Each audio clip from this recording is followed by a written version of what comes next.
Hey, what's up guys, and welcome back to my YouTube channel. If you are new here, I'm Randy with Beyond Images of Palm Beach Mobile Detailing, and in today's video I'm going to show you how to properly handle customers who try to lowball your prices for your detailing services. Don't not get strained but strained. Don't not get strained but strained.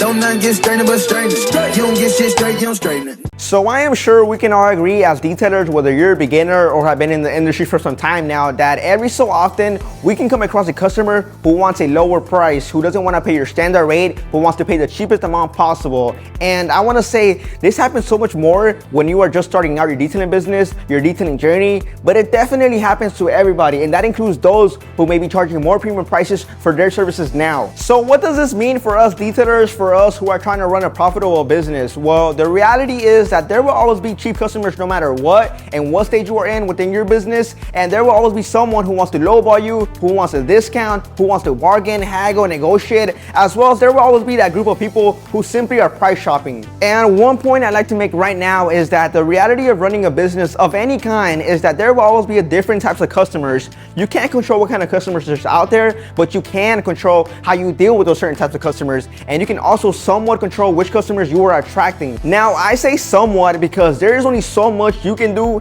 and in actuality you can't really control who calls you for pricing or inquires about your services, but for the most part you can definitely reduce the amount of lowballer types of leads or interactions you receive. And one way I've seen this work for a lot of detailers as well as myself is simply asking right off the bat for a price that you yourself value your work for. 9 out of 10 times this will be a price that tends to be in the more premium category and not in the cheap one. Let me just give you an example. If you were charging $40 for an inside and out detail, I personally noticed that you will find yourself often negotiating with customers, and these are customers who say they have another detailer that does it for $30, so why not drop it to $35? Whereas if you're in the $100 plus range, I've noticed a customer is more prone to respect your fee or your value and will A, book you for a service with your price, or B, simply not go through with it or say something like, I'll get back to you. The positive thing about this is that you know where they stand as a customer right off the bat, and if they are willing to pay what you're worth or not, and simply not waste each other's time in an interaction that will go nowhere. Which leads me to the answer for the topic of this video.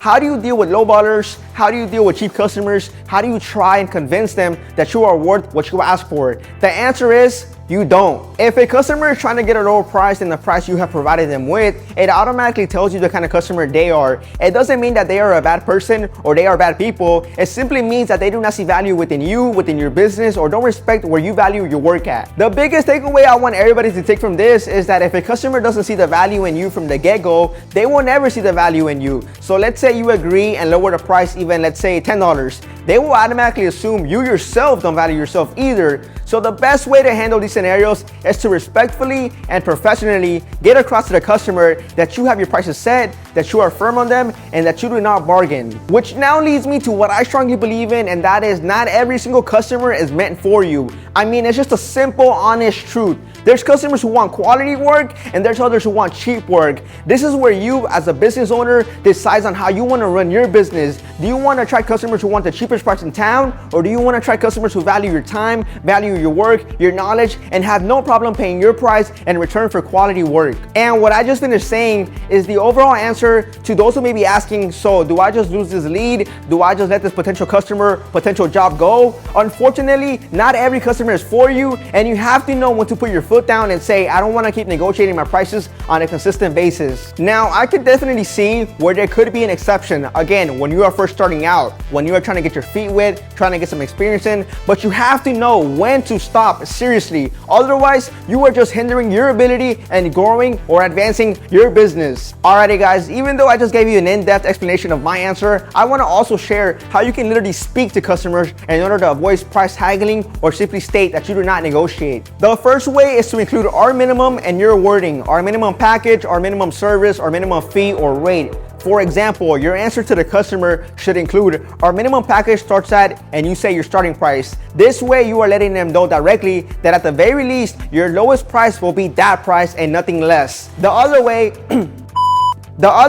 when they actually ask for a discount or a cheaper price, you simply want to say something along the lines of, Unfortunately, we're unable to give discounts at this time, or we currently aren't running any discounts. Or you can also be straightforward and say, I'm sorry, my prices are not negotiable. Or if you are open to this, you can even say our pricing is set for first time appointments, but we do have a set of discounts for return visits on the same vehicle. So weekly or bi-weekly customers, again, only if you offer these membership services. Or guys, a great thing you can do to turn this around is say, we're not running any discounts right now, but what I can do is throw this in or add this on us. And throw in something small that doesn't require too much effort from you. This at least helps you attempt to close a job and receive the price you asked for instead of completely losing the job, which more than likely wasn't gonna be closed anyway. Now, notice how I said throw in or add in, add on instead of free. That is because this makes the customer realize that this thing that you're willing to throw in actually costs money, but they're getting a deal by having that extra at no extra charge. Now, before I end the video, guys, I wanna say this, and I've said it before. Do not, I repeat, do not fall for that. I have more than one vehicle or I have several vehicles. Can you give us a discount? I really don't know why certain people think providing us with more work should equal less money, but that really is how people can be. Again, just a quick tip for you guys, especially for beginner detailers. And I also don't know if everyone has come across this popular saying where it says, when a customer asks why you charge so much, you can respond with, do you want the job to be fast, cheap, or good? And you can only pick 2 out of the 3 options, because good and fast is not cheap, good and cheap is not fast, and fast and cheap is not good. Just something for you guys to think about and analyze. Moral of the story is to target and attract customers who value quality work and your expertise. And if a customer can't afford your services, then they simply may not be for you, or if they're just trying to be as cheap as possible, and if you're willing to throw in a small add-on to see if they're serious customers, to try and at least close that job. From my experience, the cheap customers usually want the most. They are very picky, and honestly, the moment you stop giving them that low price, you will never hear back from them again. And that's gonna be a wrap for this video, guys. Thank you so much for watching. I hope you guys enjoyed this episode, and if you did, make sure you smash the like button,